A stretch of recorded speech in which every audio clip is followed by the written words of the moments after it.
Coordenadas Mundiales. Política Internacional con Augusto Grilli Fox. 37 minutos ya pasaron de las 16 horas. Está con nosotros Augusto Grilli Fox en un lindo jueves. Lindo jueves después de un miércoles agitado en Bolivia, que tuvimos un contacto telefónico, pero mucho para charlar ahora. ¿Cómo estás, Augusto? Bienvenido. Bien, muchas gracias. Bien. Bueno, me alegro mucho. Parece mentira que ayer hablamos más o menos a esta hora y ha pasado de todo, pero al mismo tiempo no pasa nada. Es increíble, ¿no? Algo por el estilo. De hecho, bueno, puntualmente a las 3 y 5 de la tarde, 2 horitas antes, era que se estaban apersonando las máximas autoridades militares hasta ese momento en Bolivia.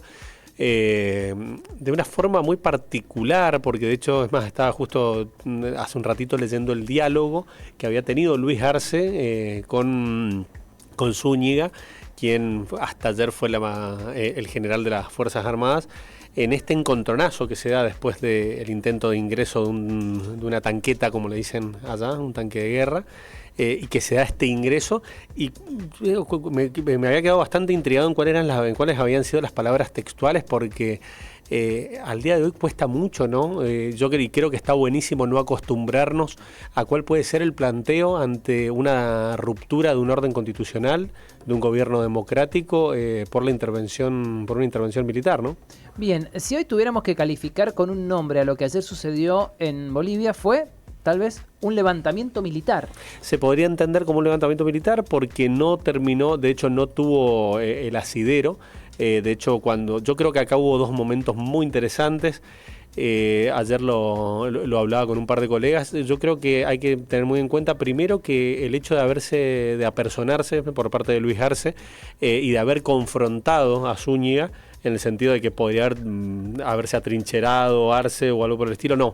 Él se apersona y da la orden pública con el bastón de mando en la mano, lo cual es muy representativo institucional y constitucionalmente, ¿no?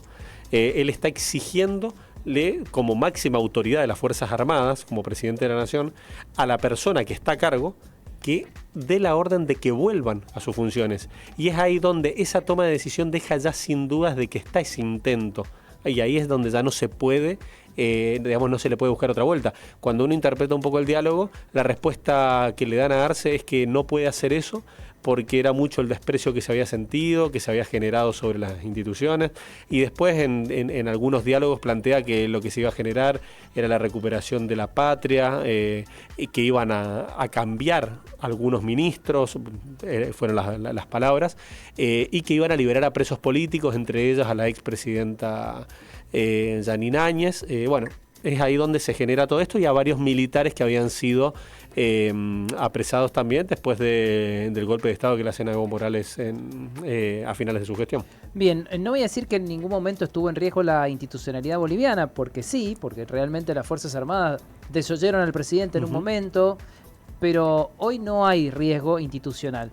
Y en cierto sentido se pareció al levantamiento cara pintada en la Argentina.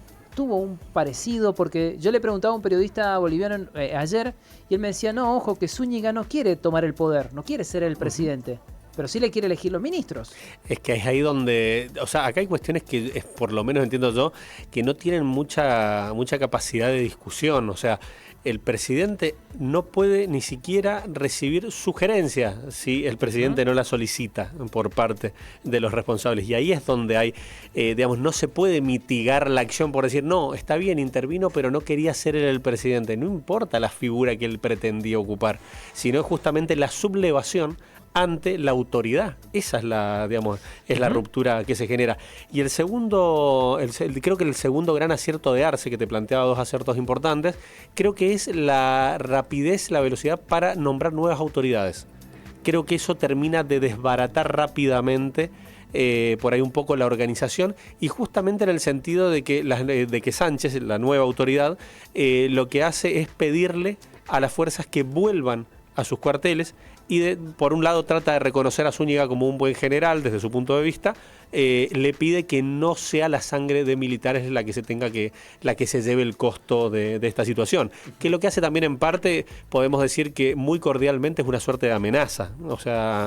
Acá se van a tomar determinaciones, que no sea la sangre de la gente que te está acompañando la que termine pagando estos costos. Tengo dos consultas. La primera es, con este hombre Zúñiga ya detenido, ahora cómo sigue, digo, no va a poder volver a su cargo, de hecho ya nombró la cúpula militar. ¿Qué le puede caber a Zúñiga? Mirá, en una situación hay así? que ver el tipo de figura que se termine definiendo, está en un proceso de investigación, no va a ser la única persona procesada, No, claro. puede ser el único detenido. Estaba indagando un poco para identificar quiénes son las otras, porque de hecho se le hizo un informe de migraciones por parte de una fiscalía para que Zúñiga no se fuese a retirar del país. Eso fue la primera medida, que es generalmente lo que termina pasando, ¿no? Y es ahí donde también hay que ver quiénes son las otras personas que quedan con esta, digamos, en esta figura, y ahí empezar a ver cuál es la figura que le recae. Hay que ver si, o sea, una figura grave puede llegar a ser entre 20 y 25 años de prisión efectiva. De ahí pueden haber también distintas figuras. Puede existir también una suerte de perdón, por así llamarlo, presidencial. No creo que sea el caso. O por lo menos esta gestión no se lo va a dar.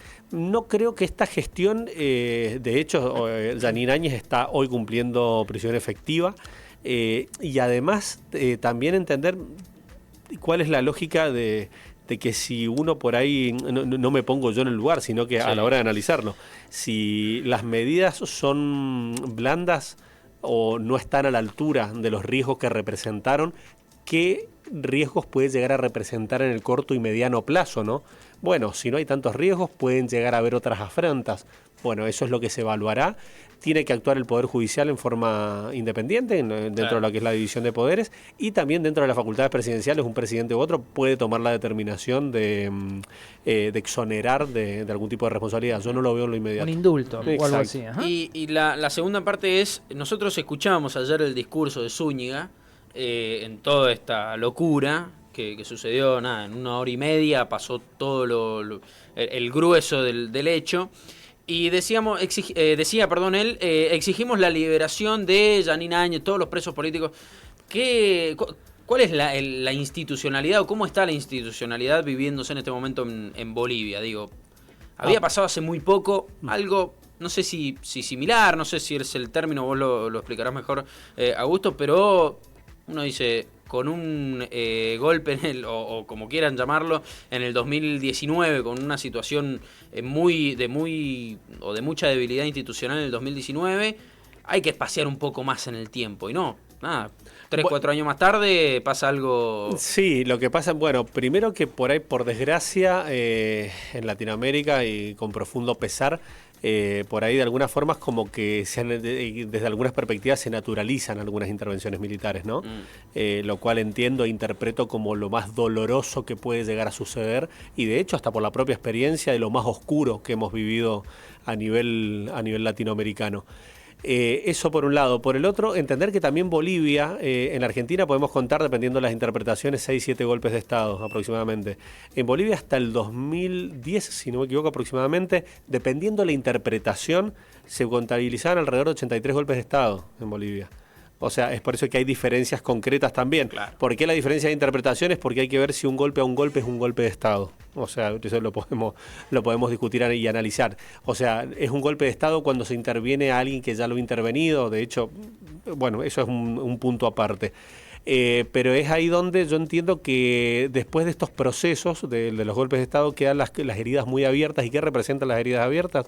Polarizaciones muy hondas, muy profundas, que llevan justamente a reincidir en características de este tipo, ¿no? Envalentonar acciones de este tipo que yo creo que tuvieron respuestas a la altura. Muy a diferencia de lo que fue la vez pasada, creo que existió un Luis Almagro por parte de la OEA que se manifestó de inmediato. Creo que la ONU, también con Guterres a la cabeza, fue taxativa. Y también las autoridades, de hecho desde la Argentina, la canciller Mondino de inmediato generó un tuit. O sea, yo creo que estamos en instancias donde uno dice, pasan cosas que no puedo creer. Bueno, esta es una de las cosas que no se puede naturalizar. Hoy no se puede naturalizar, como por mí, desde mi perspectiva, algunos sectores lo han hecho, diciendo fue más un show que no. ¿Acá? Bueno, sobre eso, Sí. Desde la oposición están intentando de instalar que fue un autogolpe. Hay fotos de Zúñiga compartiendo partidos de diversos deportes con el mismísimo Luis Arce. Hay fotos que se supone que son del fin de semana y ayer era miércoles. Y el mismo Zúñiga, cuando se lo llevaron preso, dijo: Luis Arce dijo que necesitaba que sacáramos los tanques a la calle porque su imagen estaba cayendo. A mí o sea, yo entiendo los planteos, los entiendo en relación a, me resulta sin pies y cabezas el hecho de el diálogo que está tomado, que hay entre Luis Arce y el propio Zúñiga, en el cual le dan una orden, él sabiendo, porque digamos, Zúñiga no es ningún improvisado, él sabiendo lo que representa el rechazo de una orden de esas características, ¿puede haber estado el domingo reunido? Sí, ahora no lo entiendo, al que menos entiendo es a Zúñiga en ese caso. ¿Por qué toma las fuerzas? ¿Por qué se acuartela o toma un sector de la milicia? Interviene dentro del Palacio del Quemado, que es la Casa Rosada. Sí, el equivalente. Ingresan con un tanque, rompen una puerta, le dicen que se retienen con el bastón de mando de presidencia, sabiendo lo que eso representa, y se declaran rebeldía. Para 10 minutos más tarde decir, y es muy tirado de los pelos, ¿Se puede llevar adelante investigaciones? Bárbaro que se lleven. Ahora, en cuanto a la institucionalidad de lo que representa, hay un orden disruptivo, hay fotos jugando al fútbol, pueden haber un montón, fotos, de hecho la reunión ha existido, evidentemente. De ahí a todo lo que se puede dar. De hecho, también hay muchas especulaciones, que las diferencias propias entre Luis Arce y Evo Morales, sin duda, hay diferencias muy concretas. Evo Morales quiere ser candidato a presidente, Luis Arce todavía no lo ha manifestado públicamente. A fines de 2023, las autoridades electorales limitaron la posibilidad de Evo Morales de ser candidato. Ahí hay todo también una discusión interna. En 2017 las mismas autoridades habían planteado que era un derecho humano, por lo cual podía ser reelecto indefinidamente, y no es lo más adecuado, creo yo. Por otro lado, plantear que no pueda ser candidato porque ya fue presidente varias veces, tampoco creo que sea lo más adecuado.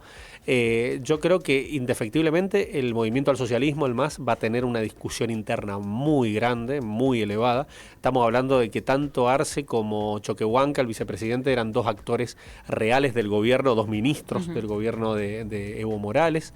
Es ahí donde creo que el movimiento al socialismo, si pretende ser competitivo para las elecciones de 2025, va a tener que tener una discusión interna muy importante. Y hay que ver también cuál es, porque de hecho la central obrera más importante de Bolivia hoy hizo un paro general en relación al reclamo de esta instancia. Creo que también ahí va a tener mucho que ver quién reciba el apoyo. Yo hoy creo que está un poquito más cerca Arce que el propio Evo Morales de recibir ese apoyo. Bueno, aprovechamos, Augusto, si querés un minutito más para hablar de Assange, que finalmente llegó a Australia. Lo de Assange. Reconociendo su culpabilidad. Cuando uno ve la foto del primer día y cuando llega ahora a Australia, dice han pasado 50 años. Sin duda. Porque habrá estado en una embajada, pero estaba privado de su libertad. No, privado de su libertad y además en condiciones, la verdad que la fortaleza psíquica de esa persona debe ser muy, muy importante, porque han sido procesos muy duros, alrededor de 12 años de una forma u otra privado de su libertad, y en un contexto en el cual creo yo que esto se empieza a destrabar con un giro de gobierno y con la máxima expresión de lo que pueden lograr la diplomacia, trabajando como corresponde, ¿no? Creo que el trabajo de esta gestión de Albanese, el primer ministro australiano, con un compromiso, con un laborista, que de hecho hay un giro político en Australia a partir del 2022, se cierra una década de conservadores y entra Albanese con una perspectiva laborista, de centroizquierda podríamos decir, pero con una cintura muy interesante de diálogo hacia Estados Unidos y hacia Inglaterra, digamos como poniéndole límites occidentales a China. Y en esto lo toma como una causa nacional, podríamos decir, Albanese, y empiezan a dar condiciones diplomáticas. Los resultados están acá, 2 años después. De hecho, en febrero de este año se llevó a cabo una moción de 151 votos con la que consiguió 86 votos el ala laborista, con apoyo de los progresistas ambientalistas y algunos conservadores, para articular medidas nacionales. O sea, pasó de ser un reclamo en las calles, de ser una causa mundial de activistas, a ser una política de Estado con una estructura diplomática que consiguió nada más ni nada menos que un acuerdo que hoy pone, mediante un acuerdo de culpabilidad obviamente, a Assange en libertad después de haber sido responsabilizado por la máxima filtración de documentos de defensa en la historia. Sí, decían que si iba a un juicio le podían caber hasta 130 años. Sí, era tremendo. Que yo creo, mañana, de hecho, les cuento porque estaba hablando con una colega hace un rato, mañana tenemos que dar una clase sobre periodismo en política internacional y uno de los temas que vamos a tratar es Assange, pero ver la perspectiva en materia de libertad de expresión y en materia legal, ¿sí? Desde la perspectiva del derecho internacional público, del derecho internacional privado, justamente con esta competencia. O sea, que de hecho yo le pedía a la profesional en derecho bajame desde tu perspectiva, porque en materia de libertad de expresión hay un importante logro acá, pero a nivel jurídico, ¿cómo lo contraponemos a esto? ¿Cómo encontramos esa compatibilidad, no? Bien, excelente. En términos generales, si yo te tuviera que preguntar, ¿qué países son seguros diplomáticamente hoy hablando para garantizar, la transparencia o la seguridad de una persona, ¿no? Un presidente que tiene que exiliarse y dice, ¿a dónde voy? ¿Voy a la Argentina? ¿Voy a México como siempre? ¿Recaigo en París? Mirá, creo que... Pudiendo viajar en avión, ¿no? Además. Sí. Creo que depende mucho, o sea, lo diplomático indefectiblemente va a depender de lo político circunstancial de los países. Sin embargo, obviamente hay escuelas. A nivel latinoamericano, creo que Brasil ha sido la referencia en materia diplomática. Y hay mejores y peores momentos de la diplomacia. Claro. Soy de la idea de que la diplomacia tiene que tener su rol de Estado, ¿sí? O sea, mientras más, la diplomacia tiene que estar muy lejos de la perspectiva ideológica, ¿no? Digamos, le hace daño al rol diplomático propiamente, y es ahí donde justamente el salto de calidad lo tienen que generar los actores formados. Mirá que yo soy me parece muy interesante, creo que han existido personas de carrera política que han tenido roles diplomáticos muy buenos, como así también han existido diplomáticos desde roles políticos que han sido muy malos, pero creo que siempre es fundamental el rol de la gente de carrera sin ser presionada. Y me van a decir, no, ¿cómo vas a decir? Sí, saben claramente a lo que me refiero. Claro, sí. En el sentido de que hay cuestiones que por mayor concepción ideológica o perspectiva ideológica no se deben modificar en los ámbitos en materia diplomática. ¿Cuál es el más seguro? El que mayor institucionalidad busque, el que mayor diálogo genere. Es ahí donde creo que se puede dar un salto de calidad. Y es ahí justamente donde creo que, fíjate el caso de Australia, venía de una perspectiva de un gobierno conservador, por ahí uno lo puede alinear un poco más a lo que han sido gobiernos anteriores de Estados Unidos, pero no, sin embargo, un gobierno laborista consigue un acuerdo que no se había podido generar con la gestión de Biden y con la de Inglaterra también, con un Sunak que está por salir y que ahora dentro de muy poco van a haber elecciones en Estados Unidos. En Inglaterra, perdón. La última, porque me quedó colgada, y en 2 líneas. Es opinión nada más o valoración. Las reacciones del gobierno argentino a lo que ayer sucedió en Bolivia. No importa si llegaron más tarde que las de otros países, pero ¿cómo fueron? ¿Qué opinión te dejan? No, yo creo que, mirá que cuando he tenido que ser crítico con la canciller Mondino lo he sido, que ha sido en más de una oportunidad. Creo que ayer el tuit que generó estuvo a la altura. Creo que estuvo bien institucionalmente y creo que ahí no hay que meter mucho más. O sea, creo que hay que ser formal, sobre todo por el contexto en el que se está viviendo. Un contexto complejo, tenso, creo. De hecho, te anticipo, antes que me preguntes qué puede venir, te anticipo, que va a dar que hablar bastante la situación en relación a lo que ha pasado en Brasil con la causa por el golpe de Estado. Alrededor de 100 brasileros que han sido procesados por intento de golpe de Estado, que estaban con tobilleras, han cruzado la Argentina. Tienen un pedido por parte de la justicia brasilera. Han hecho un pedido como exiliados políticos en Argentina. Hay que ver qué pasa ahí. Hay 3 opciones: o se deportan, o se les da asilo político, lo cual puede llevar la relación argentina con Brasil a puntos impensados, siendo el principal socio comercial de la Argentina. O pueden tratar de dilatar los plazos, lo cual también puede tensar mucho la relación. Bien, esto lo digo yo. En teoría, por lo que ha manifestado públicamente nuestro presidente, si estas personas están procesadas en otro país y han ingresado a la Argentina, deben ser deportados, como pasó con los barra brava del Colo-Colo acá. Yo creo que, o sea, institucionalmente sí. Indefectiblemente esa debería ser, deberían ser los pasos a seguir. Pero bueno, esperemos que lo sean. Bien, Augusto, muchas gracias por haber venido. No lo dejes ir, tengo una pregunta para planificar la noche. Dale, ¿cómo no? ¿Miro el debate o está muy verde todavía la elección? Yo lo miraría, para mí va a tener extravagancias. Hacemos referencia obviamente al debate entre Biden y Trump. Que se va a llevar hoy. Yo creo que va a tener extravagancias, pero creo que va a generar tendencias. La verdad que el otro día me preguntaron en off, ¿cómo la ves? Di una posición, creo que ahora está un poquito más equiparado. Creo que está un poquito más equiparado. Pero bueno, hay que ver cómo se termina dando, ¿no? Bien, excelente. Ahora sí, muchas gracias, Andrea. Ah, que no sabía qué hacer. Está bien, ¿eh? Si ver la ley bases o ver el... O Gran Hermano. Claro, o el debate, Ahí estaba va. ahí entre las tres. El debate de Gran Hermano. Te digo que también tenés unas series brillantes en varias plataformas. Muy bueno, claro, hay de todo para ver. Gracias, Augusto. Muchas A gracias. ustedes. Hasta la semana que viene. Este fue Augusto Grilly Fox, pasó por acá con su columna internacional, la columna de los jueves por Recalculando.